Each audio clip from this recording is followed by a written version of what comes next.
Well, we do have some big news out of the Robert F. Kennedy Jr. campaign, with his running mate, Nicole Shanahan, suggesting that dropping out and joining forces with Donald Trump is a possibility for the ticket. Let's listen to what she had to say in a recent interview. There's two options that we're looking at, and one is staying in, forming that new party, but we run the risk of a Kamala Harris and Waltz presidency because we draw votes from Trump, or we draw somehow more votes from Trump, or we walk away right now and join forces with Donald Trump, and you know, we walk away from that and we explain to our base why we're making this decision. Kennedy responded to Shanahan's statement yesterday, writing on X, "As always, I am willing to talk with the leaders of any political party to further the goals I have served for 40 years in my career and in this campaign. These are reversing the chronic disease epidemic, ending the war machine, cleaning corporate influence out of government and toxic pollution out of the environment, protecting freedom of speech, and ending politicization of enforcement agencies." Earlier in the interview, Shanahan said, "I did not put in tens of millions of dollars to be a spoiler candidate. We don't want to be a spoiler."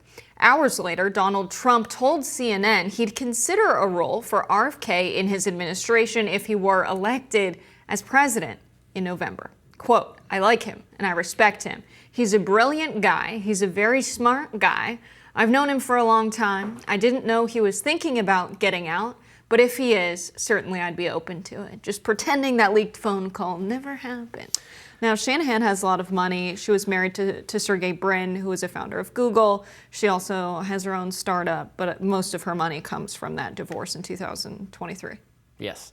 So this is some interesting news. I think maybe we are finally dispensing with this notion that RFK Jr. was like disproportionately hurting Biden or Harris by being in the race. A sort of panic that the mainstream media and so many Democratic Party leaders had for so long, and has resulted in efforts by Democrats to get him off the ballot. Successful so far in New York. He's been disqualified there, according to a judge, because of some very insubstantial aspect of the address not being a New York address. Again, he's not running for office specifically in New York, where that might matter. He's running to be on the ballot in that state, as he should be in all other states. But you know, there had been reported that the Democratic Party, that the Biden campaign had a specific task force set on handling RFK Jr., doing everything they can to keep him off the ballot.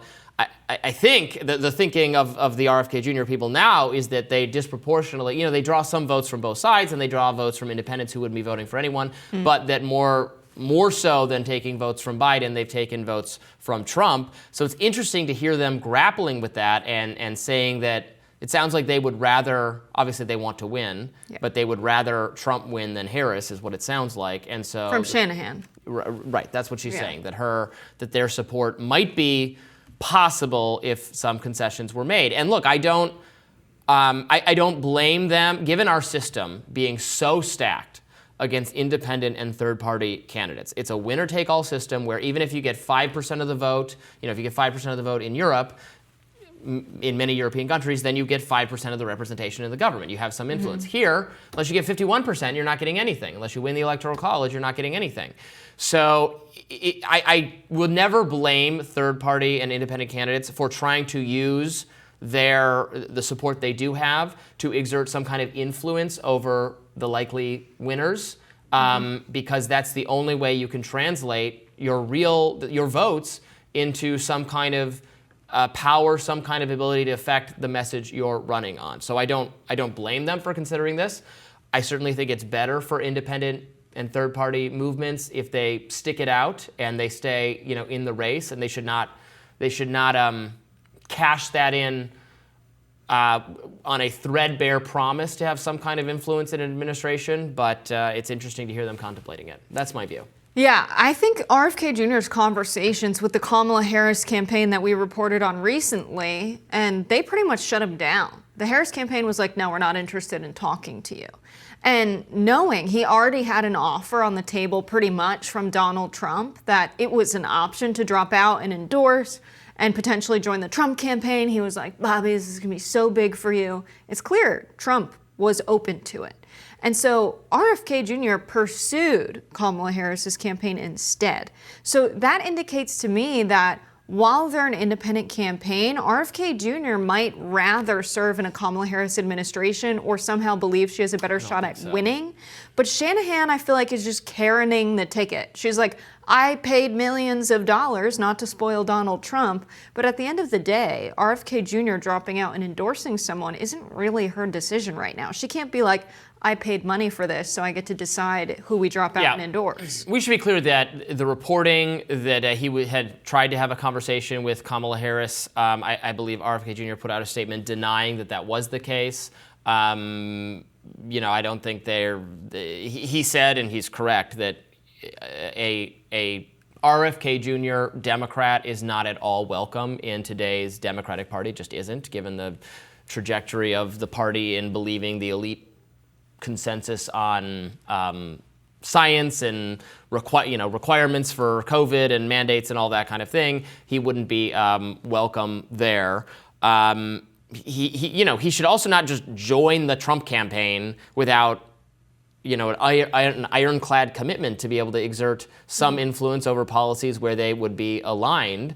Whether that's a cabinet position or something else, I don't know. He has a couple areas of interest where he aligns with where Republicans want to be, again, in terms of the COVID mandates, maybe the weaponization of the federal government, maybe some free speech-related issues. It would not be on, energy regulation is not an area where he does align with the Republicans on. He aligns much more closely with Democrats on that. So we'll see. But it's interesting that, this is a razor-thin margin right now between Kamala Harris and Donald Trump. It is so close. I actually saw some reporting from Forbes that the betting markets had Trump. Some betting markets have Trump up again slightly over Kamala Harris. They think, based on this news, that RFK Jr. might get out because it's going to be so close. Because I've seen a lot of the national polls, and we know the swing state polls matter far more because of the Electoral College, but showing Kamala Harris leads by more when RFK Jr. is taken out of the race. But I think what people are really looking at is how this will factor into swing states where things are much closer. Yeah, and things are close. You got to remember that the polls last time around for Biden versus Trump in 2020, they had Biden leading the whole time. They had Biden leading quite substantially at various points. He was up as many as 7 points ahead in national polling. And then, and even in some of the swing states, and then the final, in the swing states, it was close. Biden won by 40,000 votes across the three main states, Pennsylvania, Michigan, Wisconsin. So even if the the fear for Democrats is that even if the polls show Kamala Harris up by that much, well, they have been off in favor of Democrats in recent cycles. So that's why Trump is by no means out of it, and depending on how you're counting things, might be narrowly ahead, he might be narrowly behind. It is very close, which is why the RFK Jr. factor does matter. But as I always say, I don't think the two major parties are owed anyone's votes. And if Trump loses narrowly because of RFK Jr., that's fine by me. If Harris loses narrowly because of RFK Jr., that's fine by me. They could win his voters by speaking to the issues that he is representing that resonate with Americans instead of doing kind of backroom dealings to neutralize him, or the very dirty tactics that Democrats have been doing to literally keep him off the ballot at a time where they say democracy is at stake in a psychological and legal and philosophical sense, the dirty tricks they're pulling. Yeah, this could really shift things, but we'll continue to follow this as always. More Rising after this.